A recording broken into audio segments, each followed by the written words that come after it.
The member for Canberra. Speaker, I call on the government to commit to getting Australia to net zero emissions by 2050.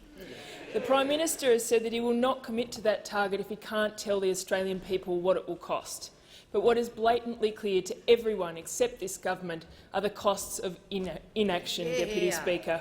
Australians are crying out for leadership on climate action, particularly after this horrific summer of fires and now floods. Absolutely. Zero emissions by 2050 is the minimum we need to limit warming to below 2 degrees Celsius. In fact, the survival of our Pacific neighbours depends on limiting that to less than 1.5 degrees Celsius. Boris Johnson has urged other nations to commit to zero by 2050, and yesterday, right here in this parliament, Joko Widodo called on Australia to do more.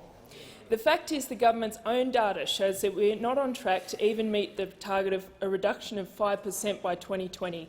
In fact, Australia will have a pathetic reduction of 0.3%.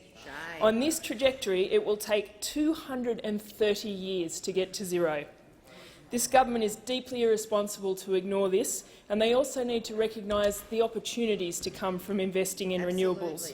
As Ross Garnaut outlines in his book Superpower, if Australia rises to the challenge of climate change, it will emerge as a global superpower in energy, low-carbon industry and absorption of carbon in the landscape.